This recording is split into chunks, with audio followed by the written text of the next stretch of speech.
Been operating for 4 years, but Mango Airlines might be cleared for takeoff just in time for the festive season. The low-cost airline, which was grounded and placed under business rescue in July of 2021, has now opened an online voucher portal offering a glimmer of hope to passengers who were left stranded. Let's discuss this further. We're joined by a business rescue practitioner. He was appointed to manage Mango's restructuring process, Sipho Sono. Sipho, it's great to talk to you. Thanks for joining us this afternoon. It's obviously been 4 years since we saw Mango take to the skies. So what prompted your comments that we might actually see them in the air by the festive season? Well, thanks, Michelle, once again, and good afternoon to the viewers. Let me then just correct the issue with regards to the timelines for the restart of Mango. That has not been finalized.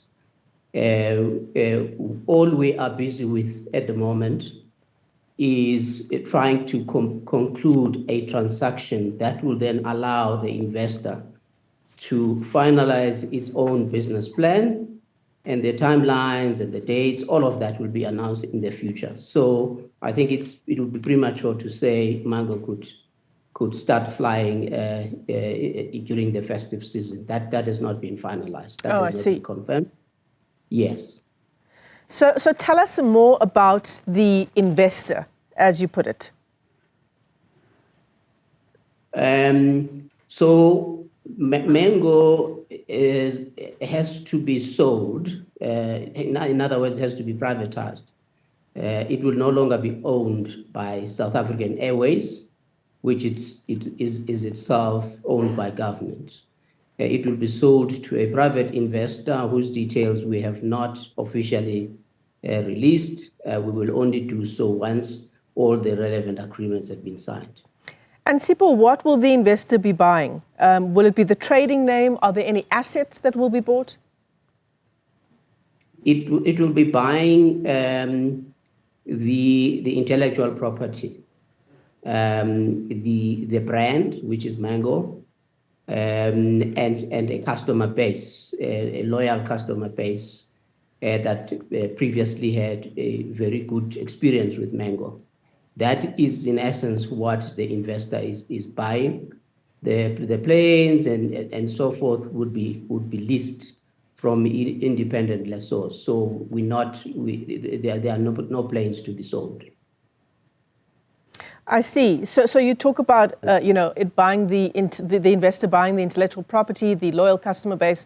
That loyal customer base might be in question, right, after the way Mango went under in 2021. You may say that, which is why we have engaged in a process to reconnect with the customers that bought tickets and couldn't use them because Mango was grounded.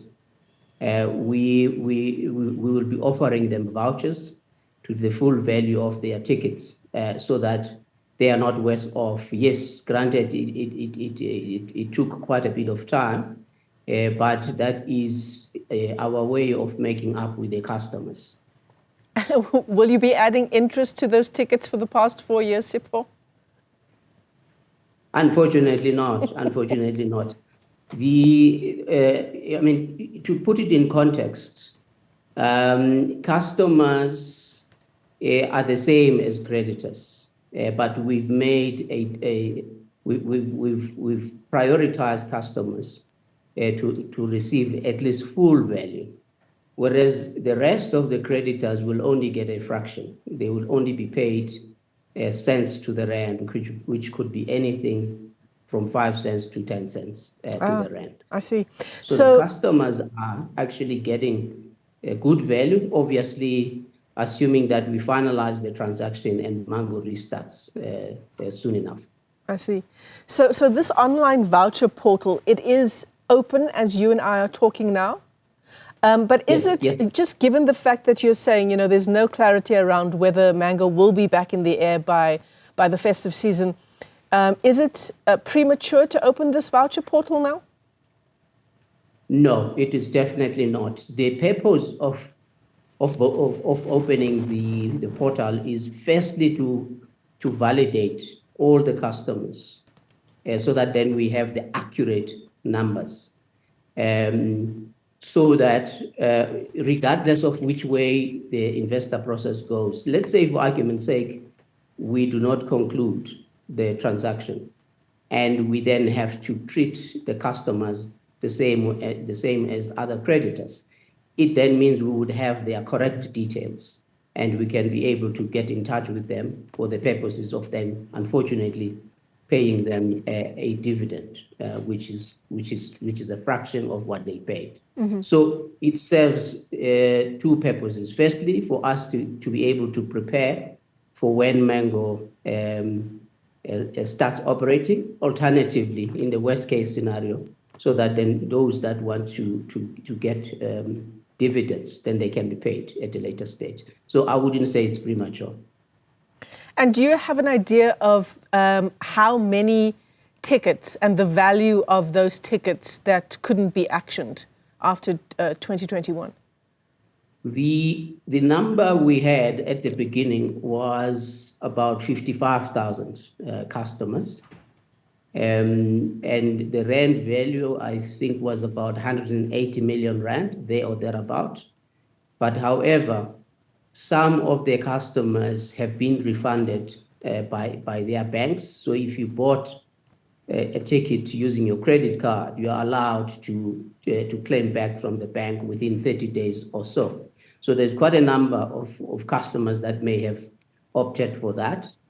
And we are also aware that some of them may have been refunded by Mango's previous travel partners. So that's partly the reason why we have to do this process, so that we only then have information pertaining to those that did not claim any refunds. And Sipho, when do we know that this transaction is successful? You say it's in its final phases. When do we know that this transaction with the investor has been successful, and when do we have a date for when Mango will take back to the sky? So there are two agreements that needs to be signed or finalized. The first one is the sale of shares by SAA. That is in the process of being reviewed between us and SAA. The investor has also reviewed the agreement. So that is the first stage. Once that agreement is signed, let's say in the next month or two, I'm not quite sure how long it's going to take SAA to be satisfied with the agreement. Once that is signed, then up at that point in time, it would be appropriate for me to sit down with the investor and make an announcement in terms of who the investor is, what are the timelines, and so forth. Right. So SAA approved Mango's business rescue plan, but it hasn't signed off on the agreement that would facilitate the sale of Mango to this investor. In fact, you wrote an urgent letter to SAA just last month. Yes. There's actually no reason why SAA shouldn't sign the sale of shares agreement. So they still haven't signed? The sale of shares agreement is a formality because the sale was approved by the Department of Public Enterprises, even though we had to go to court to force that decision. So that decision has already been taken.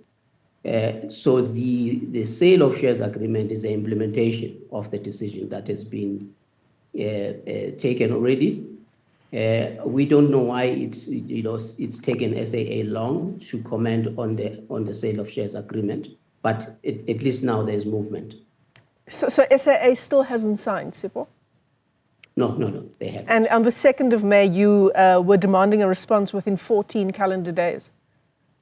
We did receive the response, and they've also now appointed lawyers who are advising them, to review and conclude the agreement. So it looks like we are moving in the right direction now. How do you think the agreement, or how do you think SAA might want to change this agreement if it is delaying in signing this document?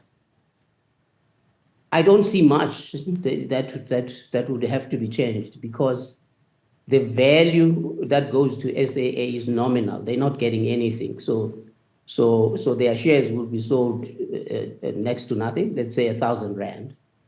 Then the rest of it is more the language of the agreement. So nothing of substance will change in the agreement. I see. Well, a glimmer of hope, certainly for customers who have been left sort of in the lurch insofar as low-cost airlines are concerned. The grounding of Mango has left a real gap. We don't have many options now insofar as low-cost airlines are concerned. So fingers crossed. Absolutely. Sipho Sono, let me thank you for your time this afternoon. Sipho is the business rescue practitioner working on this case.